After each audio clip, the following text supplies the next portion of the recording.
Setelah kompetisi kuil untuk memperebutkan posisi pemimpin aliansi dimulai dengan tim pemburu iblis Hao-Chen tanpa diduga menunjukkan sosoknya untuk mengikuti kompetisi. Chen Jidian selaku wasit jalannya kompetisi pun mulai memunculkan dua cahaya putih yang langsung bersinar menutupi sekitar TKP arena pertarungan untuk membentuk sebuah penghalang pertahanan bertujuan agar pihak kuil lain tak ikut campur atau mengganggu para peserta selama jalannya kompetisi.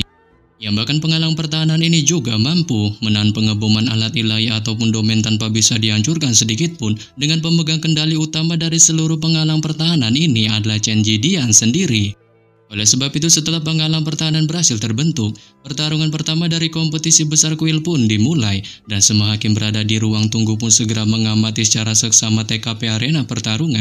Terutama berfokus pada mempertahankan penghalang, mengingat jika kedua peserta benar-benar sangat kuat selama melakukan buah hantam, Chen Jidian akan menjadi orang yang secara pribadi menentukan pemenang dan pecundang, sebelum kemudian dua kontestan yang berasal dari kuil kesatria dan kuil sihir pun mulai memasuki TKP arena pertarungan untuk melakukan duel buah hantam. Saat si kesatria memiliki penampilan kilau cahaya emas di baju perangnya maupun binatang buas harimaunya yang langsung diperintahkannya untuk tanpa basa-basi segera menyerang si peserta penyihir. Saat ini pun besi harimau menunjukkan kepatuhannya dengan memunculkan sepasang sayap di punggungnya dan mulai meluncurkan serangkaian serangan kilatan peledak dari mulutnya ke arah si penyihir, menyebabkan si penyihir pun yang melihatnya hanya menunjukkan ketenangannya sebelum kemudian ia pun secara cepat menggambar simbol-simbol dari kehampaan di depannya, membentuk seekor beruang api yang langsung melontarkan raungan kerasnya keluar dari sana, menembakkan cakarnya untuk menghancurkan sejumlah serangan kilatan peledak cahaya dari si harimau, sembari juga dengan cepat berjalan untuk menyerang si kesatria.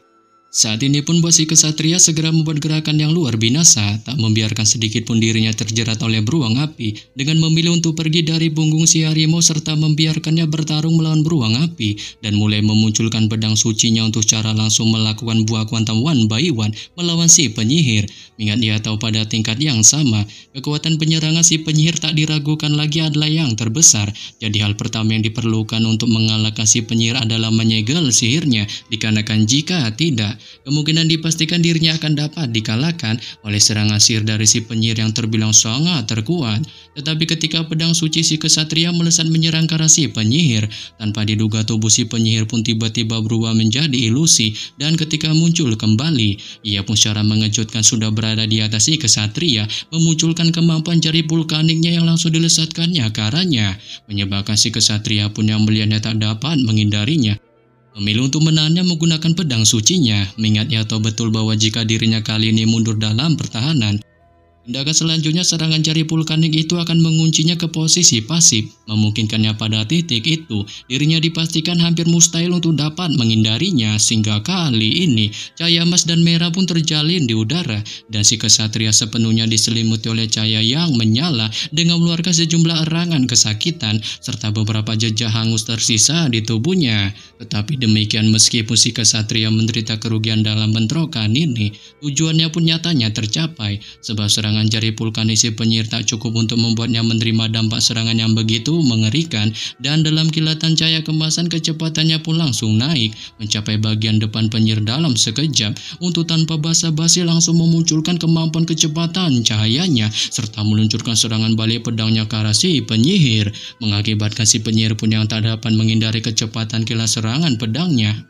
Secara pasrah terkena serangan pedang ini, dengan tubuhnya pun secara menyuramkan terpental mundur cukup jauh di arena pertarungan, sehingga Chen Jidian selaku wasit pemimpin kompetisi segera mengumumkan kemenangan si kesatria dalam pertandingan pembuka kompetisi kuil, serta menyuruh keduanya untuk kembali ke tempat duduknya masing-masing, menyebabkan keduanya pun yang mendengar dan menunjukkan kepatuhannya dengan si penyihir memiliki penampilan tak mengalami cedera apapun, tak memiliki tampilan yang canggung dibalik sedikit kepanikannya. Mengingat ia tahu jika seandainya saja si kesatria sebelumnya bersifat tak baik dalam meluncurkan serangan pedang petirnya, kemungkinan dapat dipastikan dirinya kali ini sudah mokad di panggung arena. Tapi lain halnya dengan si kesatria, ia pun hanya mengalami cedera ringan di balik sinar cahaya terang mulai bersinar di baju besinya, sehingga setelah meletakkan tangannya di dadanya dan melakukan selam penghormatan ala-ala kesatria ke arah si penyihir, ia pun memutuskan untuk kembali ke tempat duduknya. Oleh sebab itu setelah pertarungan pertama kompetisi berakhir, kompetisi pun tak berhenti sama sekali, melainkan terus dikanjutkan saat dua sinar cahaya di TKP arena sebelumnya kembali di udara dan secara cepat memilih kontestan untuk pertempuran kedua. Di balik waktu pertempuran ditekan sehingga tak ada penundaan yang terjangkau, sehingga buat kompetisi pun secara alami terus berlangsung. Terlebih lagi dua lawan dalam pertempuran ini bisa melihat bahwa kursi kuil penyihir telah sedikit gelap, menunjukkan sejumlah eliminasi pihak mereka dari pertarungan. Sementara kuil kesatria memiliki cahaya yang cerah muncul di atas kepalanya untuk menunjukkan kemenangannya dalam pertarungan kompetisi kuil pertama, sehingga seiring berjalannya waktu, kompetisi pun sudah menghabiskan sejumlah pertandingan epik saat dari kelima kuil besar. Kuil kesatria adalah yang terbaik di peringkat 1, dengan semuanya telah mencapai kemenangan, serta kuil prajurit memiliki partisipasi paling banyak dalam 5 pertandingan, tapi 4 dari mereka berakhir dengan kekalahan, sehingga buat mereka pun memiliki peringkat terbawah di antara kuil lainnya. Namun demikian ini baru permulaan kompetisi, dikarenakan pertarungan individu melibatkan 190 orang, tahap pertama harus memiliki 95 pertandingan dan mereka belum mencapai 10 besar, serta sisa pertempuran hanya akan berlangsung lebih seru. Dengan sinar cahaya pemilihan di arena pertarungan akan berusaha sejauh mungkin untuk memisahkan kelima kuil agung agar tak memaksa mereka untuk saling menghancurkan. Saat kali ini, sinar cahaya pemilihan itu pun dengan cepat menerangi TKP para anggota kuil assassin sebelum memilih salah satu di antaranya. Setelah sinar cahaya pemilihan mendarat di TKP anggota kuil assassin untuk memilih salah satu di antaranya, sinar cahaya itu pun secara akurat juga mendarat di TKP tim pemburu iblis Shao Chen untuk memilih salah satu anggotanya.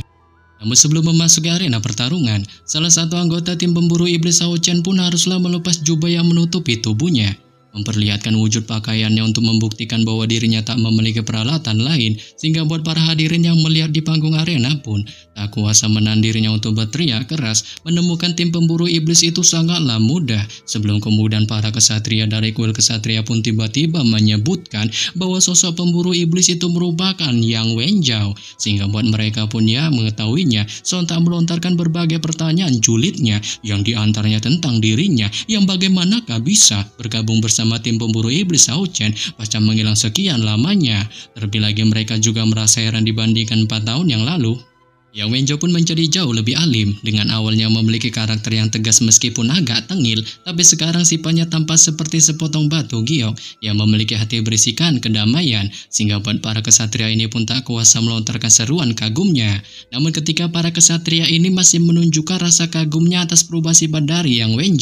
Wenjao pun kali ini sudah memasuki TKP arena pertarungan dan mulai memunculkan kemampuan mantel sucinya. Saat ini pun buat para anggota kuil kesatria lagi-lagi melihatnya spontan menunjukkan keheranannya, dengan mereka tahu kemampuan mantel suci ini terbilang cukup rendah di kuil kesatria untuk digunakan dalam pertarungan di kompetisi besar, sehingga pun masing-masing dari mereka pun bertanya-tanya tentang Yang Wenjao yang apakah benar-benar berniat untuk menggunakan kemampuannya itu dalam kompetisi besar kuil. Terlebih lagi dalam beberapa puluh tahun ini, ikutsertaan Yang Wenjao dalam kompetisi besar kuil sangat mengejutkan, tapi menggunakan kemampuannya ini, itu pun memberikan rasa takut kepada orang-orang dari kuil kesatria. Ya meskipun ia tak berdiri untuk kuil kesatria sekarang, tak ada yang bisa menyangkal bahwa Yang Wenjao adalah cucu dari Yang Haohan, dengan beliau adalah orang yang sudah memikul beban berat menjadi kepala aliansi. Sehingga dalam beberapa hal ini, Yang Wenjao pun berdiri untuk kakeknya di mata para kesatria yang kuat, serta tak peduli dengan status apakah ia akan berpartisipasi dalam kompetisi kuil.